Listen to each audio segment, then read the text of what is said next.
दोस्तों, सुन मेरे दिल की नेक्स्ट एपिसोड में आप देखेंगे कि सदफ जावियार को लेकर एयरपोर्ट जाती है, क्योंकि रात को बिलाल ने सदफ को कॉल करके बता दिया होता है कि जावियार का वीज़ा आ गया है, तो इसकी पैकिंग कर ले क्योंकि हमने सुबह की फ़्लाइट से अमेरिका जाना है। सदफ बहुत खुश होती है कि अब उसका भाई ठीक हो जाएगा। वो जब एयरपोर्ट पहुंचती है तो अमार भी वहाँ पहले से मौजूद होता है, लेकिन अमार को कैसे पता चला कि सदफ एयरपोर्ट गई है? वो ऐसे कि हमशा को सदफ ने रात को कॉल करके बताया होता है कि जावियार अमेरिका जा रहा है। वहीं दूसरी तरफ हमशा को बिलाल ने भी कॉल की होती है और उसको बताया होता है कि वो 1 वीक की मीटिंग के लिए अमेरिका जा रहा है। हमशा ये बात अमार को बता देती है कि बिलाल और जावियार एक ही दिन अमेरिका जा रहे हैं, तो अमार को ये बात समझ नहीं आती, उसको ये बात बहुत खटकती है, तो वो भी एयरपोर्ट पहुंच जाता है। सदफ अमार को वहाँ देखकर बहुत हैरान होती है क्योंकि उसने किसी को नहीं बताया होता है कि वो एयरपोर्ट आ जाएगी। हमशा को ये बात तो मालूम थी कि सदफ के भाई जावियार ने अमेरिका जाना, लेकिन किस दिन जाना है इसका उसको भी मालूम नहीं था। तो अमार वहाँ पहुँच जाता है। वो सदफ को कहता है कि सब खैरियत, तुम इतनी रात को यहाँ क्या कर रही हो? सदफ उस पर गुस्सा होती है और कहती है कि तुम मेरा पीछा क्यों कर रहे हो, तुम मेरी जान छोड़ क्यों नहीं देते? तो अब की बार अमार उसको कहता है कि मैं तुम्हारी जान क्या दुनिया ही छोड़ दूंगा, और ये कहकर वो वहाँ से चला जाता है। सदफ अमार को इग्नोर करती है और बिलाल और जावियार को सी ऑफ करती है। बिलाल सदफ को एयरपोर्ट पर देखकर बहुत खुश होता है कि मिर्ज़ा साहब की डेथ के बाद अब किसी की वजह से तो सदफ खुश हुई है, और बिलाल ये सब सदफ की खुशी के लिए ही कर रहा होता है। बिलाल और जावियार अमेरिका चले जाते हैं। अब बिलाल इस चीज़ से बेखबर होता है कि पीछे सदफ क्या कर रही है और कैसी है, जबकि हमशा इस मौके का फ़ायदा उठाती है और सदफ को कहती है कि अमार को ठुकरा कर तुम बहुत बड़े नुकसान को मोल दे रही हो, तुम बहुत बड़ी गलती कर रही हो, तुम बहुत पछताओगी, क्योंकि अच्छे लोग बार बार नहीं मिलते, और मैंने देखा है अमार तुम्हारा कितना ख्याल करता है। हमशा कहती है कि तुम हमें अपना दोस्त कहती हो, लेकिन अपने दिल की बातें बिलाल को बताती हो, जबकि तुम जानती हो कि वो तुमसे कितना प्यार करता है और तुम्हारे लिए वो अपनी जान तक लेने के लिए तैयार है। यहाँ पे हमशा अमार की बात कर रही है, और मुझे तो लगता है कि अब की बार अमार अपनी जान लेकर ही रहेगा, हमशा सदफ को कहती है। लेकिन हमेशा की तरह सदफ ये बात को भी कैजुअल लेती है और हमशा को कहती है कि अमार को कहना अगर अपनी बात का पक्का है तो इस दफ़ा अपनी जान लेकर दिखाए, अच्छा है मर जाएगा, उससे मेरी जान छूट जाएगी। हमशा सदफ से कहती है तुम कैसे इतनी बेरहम हो सकती हो, तुम पहले जैसी सदफ नहीं रही, और ये कहकर सदफ के घर से चली जाती है। नेक्स्ट डे जब सदफ हमशा और अमार एक दूसरे को देखते हैं ऑफिस में, तो हमशा और अमार सदफ से बात नहीं करते, लेकिन सदफ फिर भी बहुत खुश नज़र आ रही होती है। अब उनका शक यकीन में बदल जाता है कि सदफ बिलाल को पसंद करने लगी है। तभी हमशा अमार के पास आती है और उससे पूछती है तुम क्यों देवदास बने हो बैठे हो, अगर वो नहीं करती तुमसे प्यार तो छोड़ दो उसका पीछा। अमार कहता है जब जब उसको देखता हूँ कि वो बिलाल के ऑफिस से बाहर आती है तो मैं उसको देखकर मर जाता हूँ। मुझे ये चीज़ बर्दाश्त नहीं होती कि सदफ मेरे अलावा किसी और की तरफ देखे भी, लेकिन उसको देखो तो वो कितनी खुश नज़र आ रही है, उसको तो किसी चीज़ की कोई फिक्र ही नहीं है। हमशा अमार को कहती है कि तुम्हें सिर्फ सदफ ज़रूरी है, तुम ये नहीं चाहते कि वो खुश रहे जहाँ भी रहे, अगर ऐसा नहीं है तो तुम्हें सदफ से मोहब्बत नहीं है, अगर तुम वाकई उसको चाहते हो तो उसकी खुशी में खुश होना सीखो।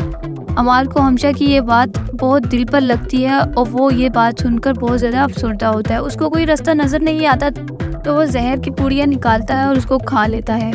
सदफ ऑफिस से ऑफ लेकर घर जल्दी चली जाती है और हमशा भी घर के लिए निकल रही होती है कि वो देखती है कि अमार वहाँ ऑफिस में अपनी चेयर पर बैठा हुआ होता है। जब वो उसको आवाज़ देती है तो अमार उसकी आवाज़ का जवाब नहीं देता। वो ये देख के हैरान होती है कि अमार इतनी रात तक ऑफिस में क्या कर रहे हैं। जब वो उसके पास जाती है और उसको बुलाती है तो वो गिर जाता है और उसके हाथ में जहर का एक पैकेट होता है। हमशा फ़ौरन से अमार को लेकर हॉस्पिटल जाती है। अमार बहुत क्रिटिकल कंडीशन में होता है। हमशा को कुछ समझ नहीं आता, वो फ़ौरन से सदफ के घर आती है। वो बहुत घबराई हुई होती है। सदफ उससे पूछती है कि सब ठीक तो है।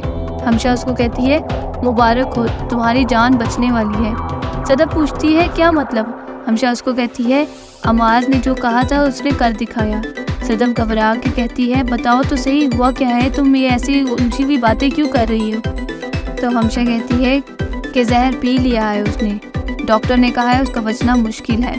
सदफ भागती हुई अपनी माँ के पास जाती है और कहती है कि अम्मी मैं आपको कहती थी ना वो जहर खा लेगा, उसने खा लिया है जहर, अब वो मर जाएगा और सारा इल्ज़ाम मुझ पर आ जाएगा। उसकी माँ पूछती है कि क्या हुआ है, कैसी ऑलफुल बातें कर रही हो, किसने जहर खा लिया है? तो वो रोते हुए कहती है कि अम्मी अमार ने जहर खा लिया है।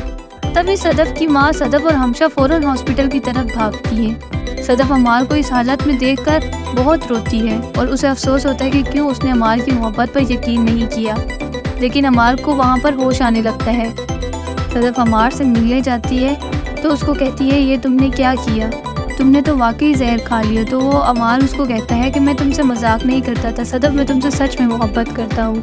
तो सदफ अमार की मोहब्बत का यकीन कर लेती है और उसके लिए मान जाती है। सदफ जब घर आती है तो अपनी अम्मी को कहती है कि अम्मी, मैं उसकी नीयत पर ईमान ले आई हूँ, मैं जान गई हूँ कि वो मुझसे सच्ची मोहब्बत करता है।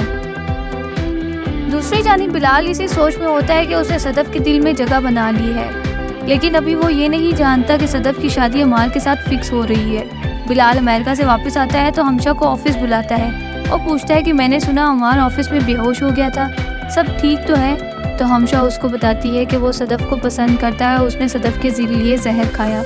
बिलाल ये सुनकर बहुत चौंक जाता है कि क्या सदफ भी उससे मोहब्बत करती है। बिलाल डरते हुए हमशा से ये पूछता है कि क्या सदफ भी अमार से मोहब्बत करती है। तो हमशा उसको बताती है कि सदफ पहले दिन से ही उससे मोहब्बत करती थी, लेकिन उसे बताने से डरती थी। लेकिन कल जब उसने जहर खाया तो सदफ ने भी अपने दिल की बात अमार से कर दी। ये सुनकर बिलाल एक दफ़ा फिर टूट जाता है, क्योंकि उसने बहुत अरसे के बाद किसी लड़की पर भरोसा किया होता है और उसको दिल से चाहा होता है। बिलाल हमशा से पूछता है कि उनकी शादी कब है। तो वो हमशा बताती है कि अभी उनकी शादी की डेट फिक्स नहीं हुई, अभी सिर्फ बात चली है। अभी अमार के घर वाले सदफ के घर रिश्ता लेकर आएंगे और उसकी बात पक्की होगी। बिलाल हमशा को कहता है, ठीक है, तुम अपने ऑफिस चले जाओ। और वो साथ ही जैसे ही हमशा ऑफिस से निकलती है वो फ़ौरन से सदफ को अपने ऑफिस में बुलाता है। तो दोस्तों, अब ये ड्रामा बहुत इंटरेस्टिंग हो गया है, क्योंकि बिलाल अब्दुल्ला किसी भी कीमत पर सदफ को खोना नहीं चाहता। आपको क्या लगता है, वो अमार को जॉब से निकाल देगा या फिर उसे बदला लेगा, या फिर एक दफ़ा फिर सदफ की खुशी के लिए उसके इस फैसले को कबूल कर लेगा? क्योंकि जहाँ तक इस ड्रामे में दिखाया गया है, बिलाल अब्दुल्ला जिस चीज़ के पीछे पड़ जाता है वो जब तक उस चीज़ को हासिल नहीं कर लेता उसका जान नहीं छोड़ता। क्योंकि जैसा कि हमने पहली एपिसोड में भी देखा था, वहाँ पर बिलाल अब्दुल्ला ने कहा था, मैं लक पे बिलीव नहीं करता, मैं मेहनत पे बिलीव करता हूँ। तो आने वाली एपिसोड का रिव्यू देखने के लिए जल्दी से मेरे चैनल को सब्सक्राइब कर ले। वीडियो अच्छी लगी हो तो लाइक और कमेंट करके ज़रूर बताना। मिलते हैं नेक्स्ट एपिसोड के साथ, तब तक के लिए दे मुझे इजाज़त। अल्लाह हाफिज़।